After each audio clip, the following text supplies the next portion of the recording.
Gracias y mis disculpas porque en Google a veces tengo ese problema, no sé si es mi computadora o qué, pero bueno, ya estamos acá. Muchísimas gracias por la invitación. Este es un tema pues que venimos trabajando hace mucho más de 18 años y pues cada vez hay muchas más evidencias, más respaldo para lo que son las dificultades alimentarias y cómo es el manejo de estas estrategias para evitar los comprometimientos en la salud y en el crecimiento infantil. No tengo ningún tipo de conflictos de interés para esta presentación. Vamos a hablar un poco acerca de los conceptos actuales, de los estudios que se están realizando para lograr definiciones más en consenso. ¿Cuáles son esas dificultades alimentarias más comunes? Los hitos en el desarrollo alimentario que debemos estar pendientes para poder encontrar si algo no está bien o no está adecuado al patrón de desarrollo del niño, y cuáles son los objetivos de las intervenciones nutricionales, y finalizamos con lo que es la misma intervención. Esta es una queja de mi hijo no quiere comer, que es bastante común a nivel pues, de las consultas de todos nosotros, me imagino que de ustedes también. Y hay esa queja por parte del niño no quiere comer, se le presenta el alimento y lo rechaza, no le gustan ciertas texturas o solo acepta una textura, a veces que el alimento no le gusta o hace arcadas para vomitar, etcétera. Muchísimas frases de quejas de los padres, ¿verdad? En ocasiones nos dicen que antes comía de todo, ahora no come nada. Sin embargo, en ese concepto de que antes comía de todo, nosotros tenemos que indagar un poco, porque en ese comer de todo, cuando hacemos las entrevistas, las preguntas más a fondo, encontramos que realmente el niño consumía muchos azúcares, muchos colorantes, muchas bebidas azucaradas, y ahora pues ha dejado de comer algunas cosas y realmente no es que comía de todo, ¿no? Viene entonces el estrés en toda la familia, problemas en casa, el niño insiste que no quiere comer, una mamá dice no comas, viene un abuelo, un cuidador y dice si no comes no te compro helado, o sea, viene la parte de la recompensa, si acaso come se le recompensa, tampoco funciona. Hay otras personas que van a decirle a la familia, bueno, déjalo que cuando le da hambre come, y sabemos que eso por dos razones. Uno, el niño no se le debe dejar sin comer por el tema de gastritis, inflamación y todo esto, y otro es que si el tema es sensorial, el niño no va a reconocer cuando tiene hambre, cuando está saciado, y no importa que le deje sin comer, él no va a comer, o sea, su apetito no va a estar allí. Otras personas pueden decir, cuando yo era pequeña era así, seguro que él va a cambiar, y vamos tranquilizando a los padres y normalizando que el niño no coma. Nosotros debemos tener claro de que existen trastornos de alimentación, de que existen dificultades alimentarias, y hay una diferencia en estos. Los trastornos tienen un componente psicológico y psiquiátrico que nosotros debemos abordar. Hay diferentes definiciones actualizadas, como lo es el TAP o el PFD, que es el trastorno de alimentación pediátrica, que es una alimentación muy deficiente asociada con una disfunción médica, nutricional y habilidades de alimentación. Adicional a ello, debe persistir por más de 3 meses. Esos son parte de los criterios de clasificación. En cuanto a los trastornos de evitación-restricción, que es ARFID, este puede ser un trastorno en la ingesta de alimentos en el que el niño no puede mantener una nutrición normal y debuta o exhibe también la parte de la selectividad alimentaria. Esto tampoco debe estar relacionado con la parte cultural de alimentación o escasez de alimentos e imagen corporal. Sí debe tener alguno de estos ítems de pérdida de peso o crecimiento deficiente, deficiencia de nutrientes, dependencia de algún tipo de suplemento oral y disfunción psicosocial significativa para poder clasificarlo dentro del ARFID. O sea, estos son trastornos. Cuando vamos a lo que son las dificultades alimentarias, que es bastante común, vamos a tener selectividad alimentaria que puede estar determinada por una situación que es más conductual, o sea, cuando hablamos de conductual nos referimos al hogar, que a veces los niños son selectivos por los alimentos que se le presentan en el hogar y no porque el niño y esto se va a dar es porque el niño desconoce muchos otros alimentos y a veces los padres quieren que el niño coma un tipo de alimento, pero en casa no se consume. Entonces, esta es parte ambiental conductual. Luego está esa selectividad alimentaria que puede darse por trastorno de integración sensorial, por la parte de hipo o hiperresponsividad. También tenemos este niño que es de difícil alimentación, otros que presentan poco apetito, que eso es algo un poco normal cerca de los 24 meses, pero allí en la entrevista es que tenemos que analizar si es algo regular por la edad o es ya patológico, o miedofobia a los alimentos, que es la neofobia a alimentos nuevos, porque esto puede ser por alguna situación orgánica, alguna inflamación de las glándulas, ahora tiene temor tragar porque le causa dolor o porque estuvo ahogado o atragantado con algún alimento y le toman fobia a ese tipo de alimento. Hablando un poquito solamente de hiposensibilidad, es cuando el niño no percibe tanto esa sensación en la boca y una afectación oral y empaca los alimentos, hace lo que llamamos packing y los dejan en la boca por mucho tiempo, mastican muy lento y consumen alimentos muy lentamente. La hipersensibilidad, que es cuando entonces el niño siente los olores, muy sensible a los olores, a las texturas, rechazan y hacen arcadas cuando una textura no le gusta. Si nosotros vamos a lo que son los números, un poco generalizados, se estima que entre el 25 y el 35% de niños sanos tienen alguna dificultad alimentaria y un tercio de los lactantes tienen algún grado de selectividad alimentaria entre 1 y 2 años. Y si hablamos de trastornos del neurodesarrollo o neuropsicomotor, el 80% hasta el 85%, incluso algunas referencias, nos habla de que existe un grado de dificultad alimentaria cuando hay pues problemas de neurodesarrollo. Esta revisión sí los invito a poder leerla, que es de este año, de la doctora Kowalski y otros colaboradores. Es una revisión narrativa de lo que son las dificultades alimentarias y hacen al final un algoritmo para cómo nosotros debemos abordar de una manera un poco más guiada y más personalizada este tipo de situaciones. Cuando se detecta la preocupación de los padres o la parte, pues, como mencionamos al principio, las quejas de los padres por el comportamiento del niño, hay que hacer esa evaluación muy exhaustiva, como lo vamos a ver un poquito más adelante, la antropometría, que es muy importante, los antecedentes, hay que evaluar la ingesta y los hitos y de las habilidades motoras que hay que tener bastante claro. Luego entonces tenemos que evaluar si existe un riesgo orgánico, si existe un riesgo nutricional, si hay un comprometimiento más allá de lo que es la alimentación, para entonces poder tomar decisiones en cuanto al manejo clínico, el manejo externo o si es un manejo ya hospitalario. Siempre hablamos de que esto es multidisciplinario porque necesitamos una intervención de varias disciplinas para poder tratar de manera oportuna estos casos de dificultades de los alimentos. Y debemos aprovechar, obviamente, la parte de la edad, porque es una ventana muy crítica en la que nosotros debemos garantizar el adecuado crecimiento y desarrollo para la salud física y mental de los niños. Cuando nosotros hablamos un poco de los hitos del desarrollo, no los voy a mencionar todos porque eso lleva muchísimo tiempo.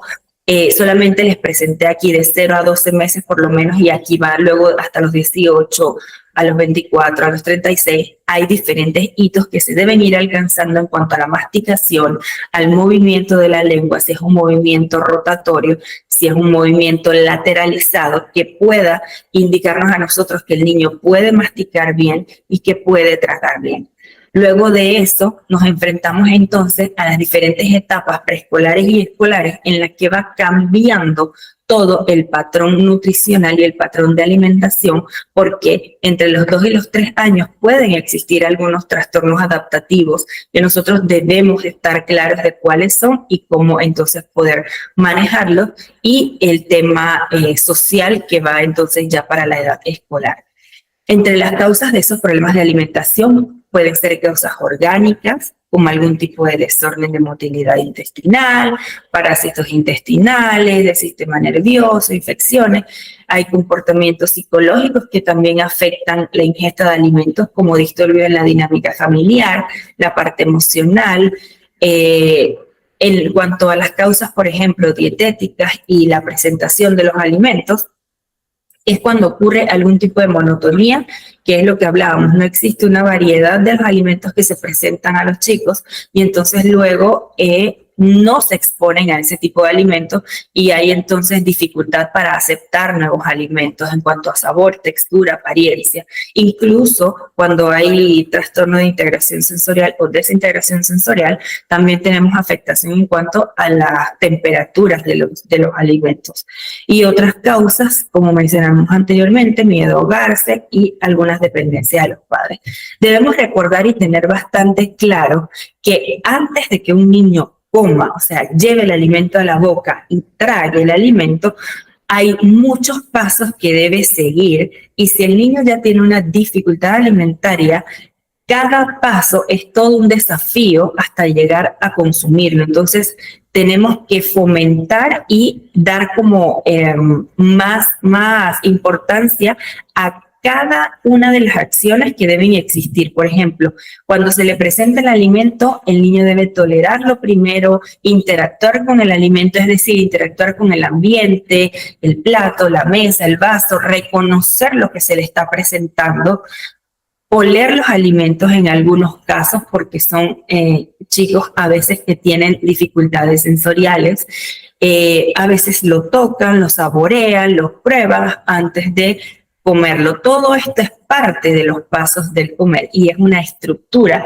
que inconscientemente ya se realiza, pero para que eso se ejecute, obviamente el niño recibe ese input externo, esa emoción del momento de comer y debe entonces ser un ambiente positivo para lograr esta tolerancia, esta interacción hasta lograr comer el alimento. Es por ello que los distractores al momento de la comida es algo que nosotros vamos eliminando desde el principio. No pantallas, no televisión al momento de comer para poder lograr todos estos pasos y que sea una manera consciente e intuitiva al momento de llegar a comer. Esas etapas del desarrollo que vimos anteriormente pueden ser situaciones que nosotros vamos a definir allí si son transitorias, si son adaptativas o si vemos algún signo de alarma y luego derivar inmediatamente a otras especialidades dependiendo de lo que nosotros observamos como señales de alarma. Otras alertas pueden ser la dificultad en la transición del uso del vaso, cuando ya el niño debe manejar el vaso, tiene dificultad motora, no agarre de pinza, ya no lo logra, que existan muchos conflictos familiares a la hora de comer, el niño llora, arquea durante la comida, grita, no acepta más de 10 alimentos, ya él inicia el rechazo y se da continuidad incluso en lugares donde no es el hogar. El niño come solamente las texturas que él acepta y esto puede desencadenar obviamente en dificultades nutricionales. Para el abordaje nosotros vamos a encontrar muchísimas revisiones y que apoyan todo lo que es la intervención dependiendo de cada situación. Y esto solamente es para mencionar algunos datos de UNICEF que nos habla de 2 de cada 3 niños entre los 6 y los 2 años de edad no reciben alimentos básicamente que potencien su crecimiento, el desarrollo neurológico y esto obviamente esa baja calidad va a favorecer la triple carga de malnutrición y es lo que conocemos entonces como la desnutrición que causa ese retraso en el desarrollo, el hambre oculta, que es esa carencia de micronutrientes que en muchos casos que aparentemente no se ven, y ese sobrepeso, como se mencionó en la ponencia anterior, que causa muchísimas complicaciones a largo plazo. El objetivo de esa intervención nutricional y del equipo es garantizar el óptimo crecimiento y desarrollo, evitar el retraso en el crecimiento y la desnutrición, evitar las deficiencias de los nutrientes y la deshidratación grave que ocurre muchísimas veces porque el niño no toma agua, como bien lo mencionó el doctor en la ponencia anterior. Existe aversión, problemas metabólicos de intolerancia o de alergias, todo eso se debe analizar. ¿Qué vamos a hacer realmente? Vamos a tener ese manejo en compañía de la terapia ocupacional, vamos a tener el apoyo de fonoaudiología para la evaluación oral, incluso de ilusión, pediatras, nutrición, la parte de gastroenterología, porque en muchas ocasiones todos esos trastornos gastrointestinales también conducen a dificultades en los alimentos. Las terapias conductuales no solamente están dirigidas al niño, sino que a los cuidadores y los padres. Aquí hay algo que son las maneras en cómo los padres y los cuidadores ofrecen los alimentos, que son los estilos de alimentación, estilos parentales de alimentación. Y ello también afecta el momento de la comida. Vamos a tener la presentación de los alimentos, que es una exposición repetitiva. Esa exposición repetida nos ayuda a nosotros a que el niño pueda tolerar incluso solamente el teniendo el plato que está consumiendo y le presentamos en un plato aparte lo que queremos que él inicie a comer, aunque lo aparte, lo empuje, no lo quiera, igual tenemos que seguirlo exponiendo. Si a la primera que le presenta el alimento el niño no lo quiere, no importa, tenemos que seguirlo exponiendo, pero si apenas no lo quiere, lo dejamos de ofrecer, entonces no estamos haciendo bien la exposición. Debe quedarse allí hasta lograr que el niño haga la integración visual y luego la integración táctil tocando o probando el alimento. Algo que nosotros hacemos es el food chaining, que es ese encadenamiento de alimentos, para que el niño acepte las texturas y acepte otros nutrientes en lo que está probando en ese momento. ¿Esto qué quiere decir? Lo vamos a ver en una imagen a continuación, porque si el niño solamente acepta texturas crocantes, mientras nosotros hacemos una transición a que pruebe otro tipo de textura, nosotros vamos a ofrecerle en textura crocante otros nutrientes, otras verduras, otros vegetales, y como viene en la textura que a él le gusta, se la va a comer. Y poco a poco vamos integrando la otra textura, por ejemplo, suaves o más tipo puré. Y si es lo contrario, pues obviamente utilizamos pancakes o purés, ese tipo de mezclas suaves, para ir integrando poco a poco granitos o texturas más duras para que pueda ir integrando las diferentes nutrientes y texturas en el alimento. La suplementación en algunos casos sí es necesaria porque las pruebas, por ejemplo, vitamina D, en muchas ocasiones salen bajísimas, suplementación de omega 3 en algunos casos, pero esas suplementaciones tienen que ser guiadas. Presentarles aquí algo que para nosotros son los pilares fundamentales al inicio de las intervenciones, y es esa entrevista completa y detallada. Nosotros tenemos que transmitirle a los padres que es una entrevista exhaustiva. Vamos a hacerle demasiado hincapié en qué come, cómo come, a qué hora come, cuál es la reacción, le gusta, no le gusta. Todas esas cosas deben ser muy detalladas para poder saber qué es lo que está ocurriendo. El uso de formularios es muy importante, adaptado a la población a la que estamos trabajando, la antropometría y los signos físicos, las señales de alerta, estabilizar la ingesta con los paneles de laboratorio, como mencionamos anteriormente, por si hay que suplementar. Estos son algunos de los formularios también que utilizamos. Estos básicamente son para chicos que tienen problemas de neurodesarrollo o autismo, y este es el de dificultades alimentarias de la escala de Montreal, que puede ser utilizado en diferentes poblaciones y nos determina el grado de dificultad alimentaria en severo, moderado y leve. Y las pautas, como mencionamos, evitar los distractores, mantener la actitud neutral, limitar los tiempos de comida, dividir las porciones, separar los líquidos, pero que es importante que los consuman con una cantidad apropiada de alimentos, la exposición repetitiva, el uso de pictogramas en algunos casos. Si no hay cambios, analizamos entonces los estilos parentales de alimentación y otros comportamientos. Estos son los estilos parentales.